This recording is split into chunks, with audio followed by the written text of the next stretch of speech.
सामा तारे बसे आसा शीतला गए जिंदगी बन के तमाशा तारे बसे आसा शीतला गए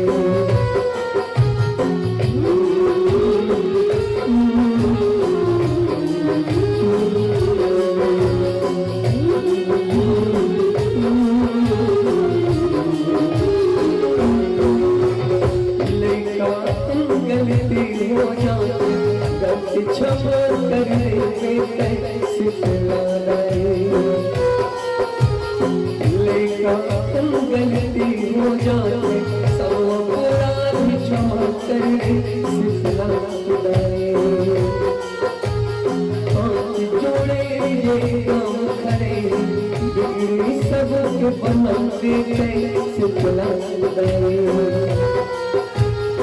हाथ जोड़े सब काम करे बिगड़ी सब के बना देते शीतला खुदाए बना दे सुखी की मुलाकात दिखा दे मोरो बेताज बना दे सुखी की मुलाकात दिखा दे अपने सहारे रामा मैं तो हीरा काले जिंदगी बन के तमाशा एक तारे बसे आसा शीतला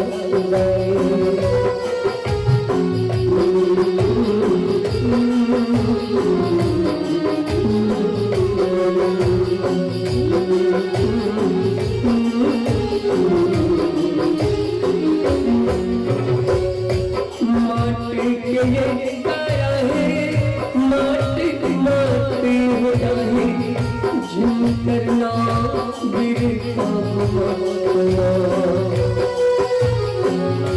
माटी के गाया है माटी माटी हो जाए जिन करना बिरखा काया तो संगी में जाए खड़ा तो संगी में जाए राखे तोर गंगा बना जाए एक दिन सब लहे मर जाना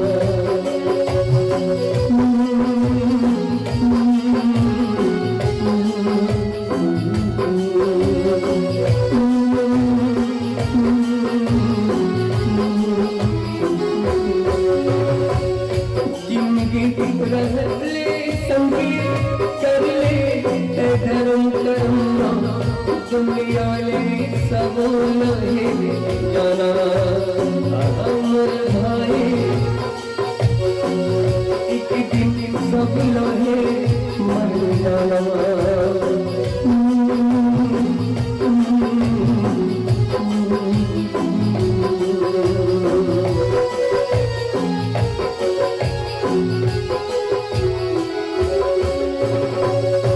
लेना देना तोरे हाथ में मत रोवाली लेना देना तोरे हाथ में मत रोवाली अंजलि भर दे आशीषना झंडे काले लेना देना तोरे हाथ में मत रोवाली अंजलि भर दे आशीषना झंडे काले दुनिया सोए उड़ती है उड़ते सबला उड़ते हैं दुनिया सोए उड़ते हैं उड़ते सबला उड़ते हैं देखे ना माता मैं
भगवान शिव जी से माता पार्वती जी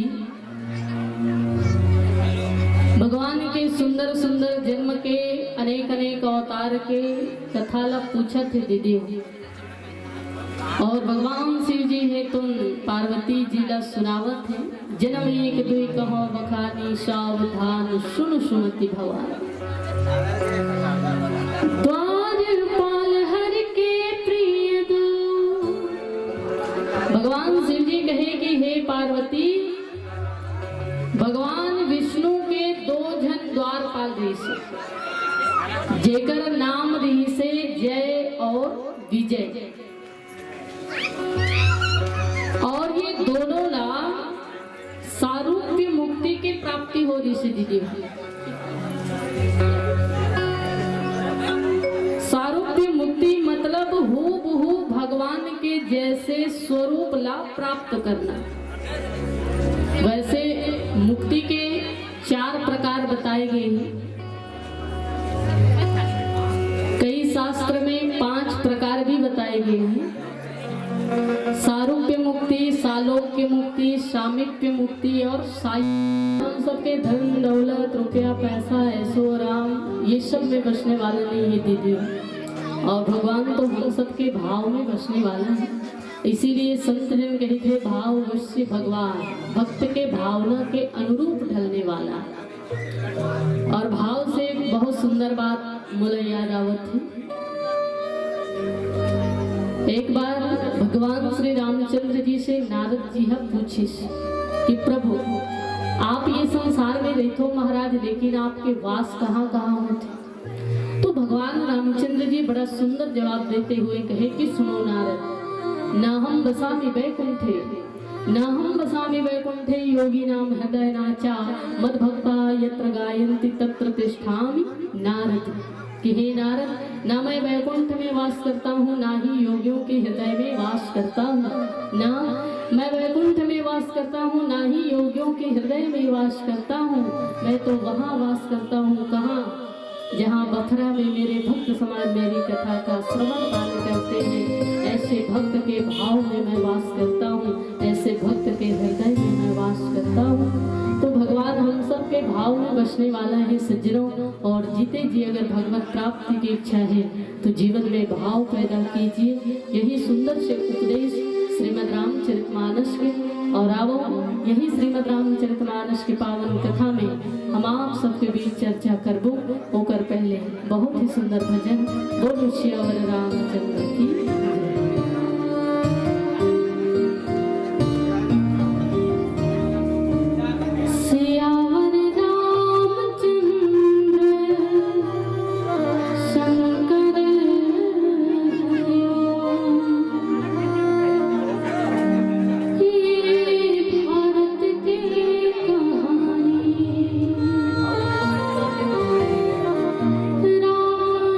कथा ला चुबानी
मानस प्रेमी संत समाज संत शिरोमणि बाबा गोस्वामी तुलसीदास द्वारा रचित श्रीमद् रामचरितमानस के पावन कथा। और दीदी हो ये घटना वो समय की है जब भगवान शिव जी से माता पार्वती जी पूछा थी कि प्रभु ये दुनिया में भगवान के जन्म कब होते, काबर होते और कौन कौन कारण से होते, वो समस्त कारण ला आप लोग बताओ। और भगवान श्री सीताराम जी के वो अमृतमय कथा में आपके श्रीमुख से सुनना चाहता हूँ, जिन कथा ला अगर मनुष्य सुने तो भाव से पार हो जाते। मैं भगवान के वो अमर कथा ला आपके श्रीमुख से सुने के भाव रखे हुए हैं, जिन कथा समग्र प्राणी मात्र के कल्याण करने वाली है, जीवन के कल्याण करने वाली है। ऐसे जीवन दायिनी अमृतमयी भगवान के पवित्र कथा कृपा करके आप बोला सुनाओ। ये सुंदर से भाव माता पार्वती जी भगवान शिव जी के सामने रखे हुए हैं सज्जन। और माता पार्वती भगवान शिव जी से ये कथा ला पूछत काबर है। भगवान शिव जी से माता पार्वती जी श्री सीताराम जी की ये सुंदर सुंदर कथा ला पूछत काबर है, तो वो इसलिए क्योंकि दीदी हो यही माता पार्वती जी पूर्व जन्म में सती जी के रूप में रही, और सती जी के रूप में जब रही तो एक बार भगवान शिव जी के साथ में कथा सुने गई। घटना आप सब लोग पता होगी। एक बार त्रेता युग माही शंभु गए कुंभज ऋषि पाही, संग सती जग जननी भवानी, पूजे मुनि अखिलेश्वर जान। तो ये त्रेता युग के घटना है जहाँ माता सती जी भगवान शिव जी के साथ कथा सुने पर कुंभज मुनि के आश्रम में रिसाई। कुंभज मुनि अर्थात अगस्त जी महाराज के। अब माता सती जी कथा सुने पर तो गए ऋषि, पर दीदी वो भगवान के कथा में माता सती जी के ध्यान में ऋषि। श्री सती जी भगवान के कथा ला पवित्र बुद्धि से नहीं सुनिस, ध्यान दे के नहीं सुनिस, या यूं कहो कि माता सती जी के द्वारा भगवान के कथा के तिरस्कार हुई, भगवान की कथा के अपमान हुई। और